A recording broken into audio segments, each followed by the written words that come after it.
Hello students, इस video के अंतर्गत हम लोग सिंपल सेंटेंस को कॉम्प्लेक्स सेंटेंस के अंतर्गत कैसे परिवर्तित करेंगे और वह भी ऐसा कॉम्प्लेक्स सेंटेंस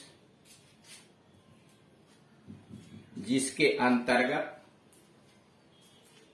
एक एडवर्ब क्लॉज आया हुआ हो। उस एडवर्ब क्लॉज का प्रयोग करके सिंपल सेंटेंस को किस प्रकार से कॉम्प्लेक्स सेंटेंस में प्रयोग करेंगे,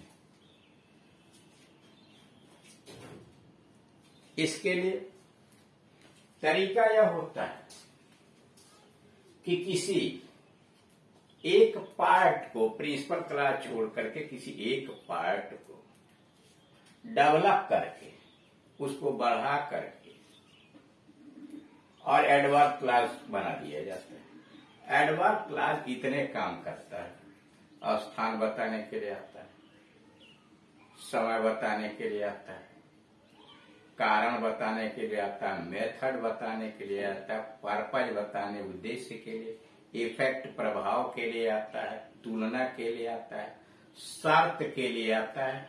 इतने सारे काम एडवर्ब क्लॉज करता है। एडवर्ब क्लॉज की शुरुआत जिससे होती है क्रिया विशेषण वाक्य से, वह कंजंक्शन यहां दे दिए गए हैं। एडवर्ब क्लॉज को प्रारंभ करने वाले प्रमुख कंजंक्शंस, प्रमुख जो संयोजक हैं जो एडवर्ब क्लॉज बनाते हैं, उनको दिया गया। when का मतलब जानते हैं, जब, आफ्टर के बाद, बिफोर पहले, टिल तक, अनटिल तक नहीं, सिंस एक सिंस टाइम के लिए, एक सिंस चूंकि के लिए, कारण के लिए, वेयर स्थान के लिए, हाउ किसी कार्य के मेथड के लिए, एज जैसा भी कार्य कारण के लिए, सो दैट एक साथ, इतना कि वह इतना कमजोर है कि चल नहीं सकता, एक साथ लगा। सो दैट एक में, ताकि, सिंस समय प्रदर्शित करने के लिए, एज कारण प्रदर्शित करने के लिए, सो एज इतना जैसे कि, इफ शर्त के लिए, अनलेस कंडीशन के लिए जब तक कि नहीं, प्रोवाइडेड दैट शर्त के लिए, दो और ऑल्दो कंसेशन के लिए, देन तुलना के लिए, सो एज इवन इफ भले ही या इवन दो।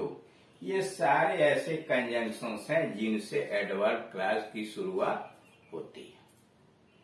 अब यहां पर हमें यह देखना है कि जो शब्द या शब्द समूह दिए जा रहे हैं उसको डेवलप करके एडवर्ब क्लॉज के अंतर्गत बना दें और सेंटेंस कॉम्प्लेक्स हो जाएगा। जैसे ओइंग टू हिज फेल्यूर, देख रहे हैं, from simple to a complex sentence. Simple sentence को कॉम्प्लेक्स में बनाना है, लेकिन होना चाहिए कंटेनिंग एंड एडवर्ब क्लॉज, उसमें एडवर्ब क्लॉज आना चाहिए।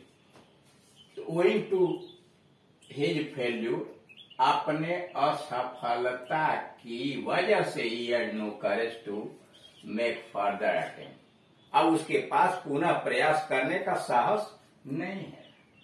Owing to his failure, अपनी असफलता की वजह से, he had no courage to make further attempt. He had no courage, उसके पास साहस नहीं है। To make further attempt, दोबारा प्रयास करने का कारण बता रहा है, because he had failed, क्योंकि वो फेल हो गया था। अब because he had failed, यहां से owing to his failure को बढ़ा दिया गया।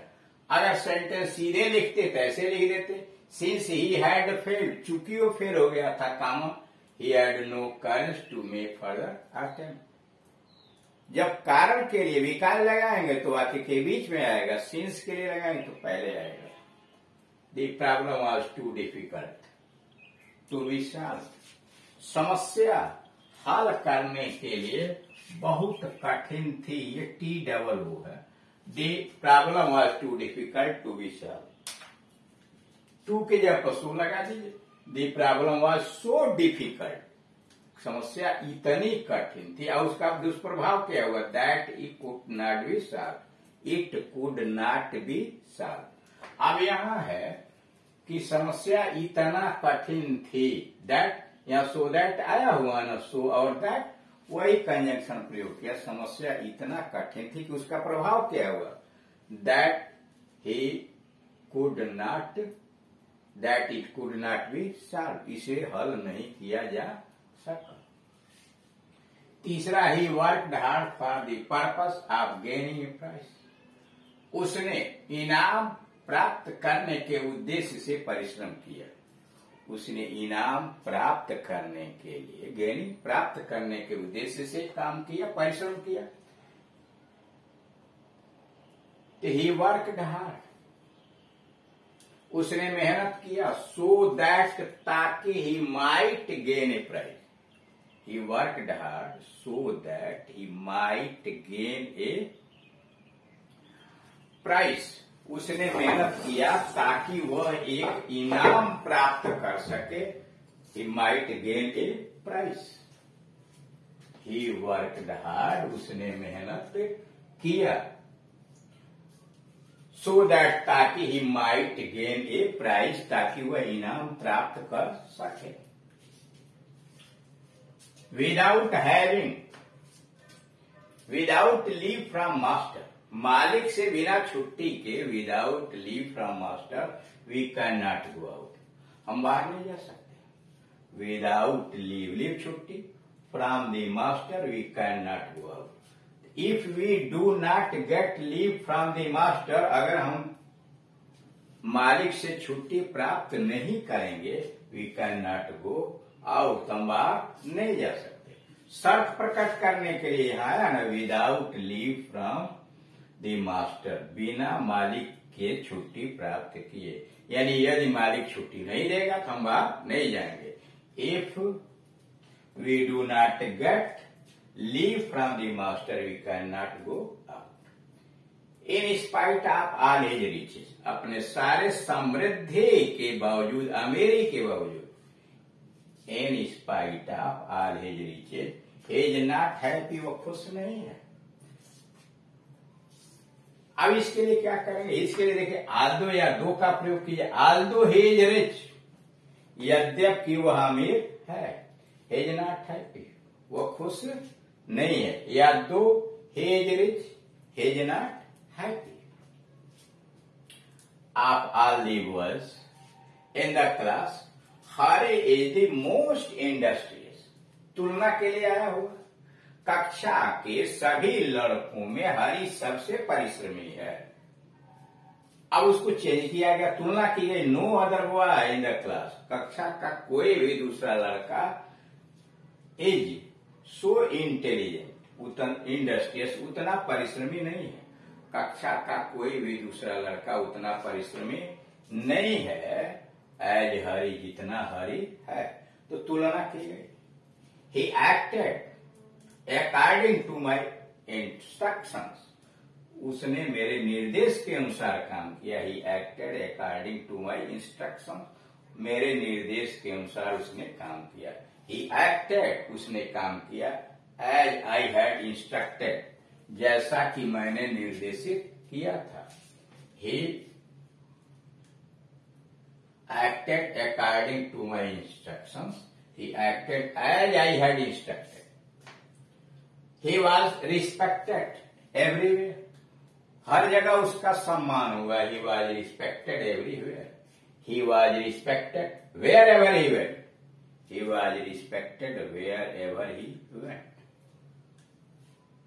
I waited for Ram, मैंने राम का इंतजार किया, till his arrival, उसके पहुंचने तक। I waited for Ram till his arrival, मैं राम के पहुंचने तक उसका इंतजार किया। I waited for Ram till he arrived, I waited for Ram till he arrived, मैंने राम का इंतजार किया जब तक वह पहुंचे।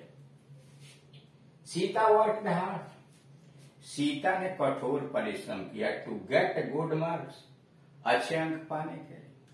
Sita worked hard to get good marks, तो Sita work hard so that she might get good marks. Sita work hard so that she might get good marks. Sita ने परिश्रम किया ताकि वह अच्छे अंक प्राप्त कर सके। यानी इस प्रकार से आप देख रहे हैं कि सिंपल सेंटेंस के अंतर्गत जो फ्रेज या वाक्यांश दिया होता है या शब्द दिया होता है, उसको क्रिया वाले भाग को छोड़ करके उसको या तो स्थान प्रकट करने वाले उपवाक्य में, समय प्रकट करने वाले, कारण प्रस्तुत करने वाले, उद्देश्य के लिए, शर्त के लिए, तुलना के लिए, किसी काम के मैनर के लिए बदल दिया जाता है, जैसा कि कंजंक्शन दिया गया है। यानी सिंपल से कॉम्प्लेक्स बनाने के लिए किसी शब्द या शब्द समूह को एडवर्ब क्लॉज में बदल दिया जाता है, सेंटेंस आपका कॉम्प्लेक्स हो जाता है। क्लियर?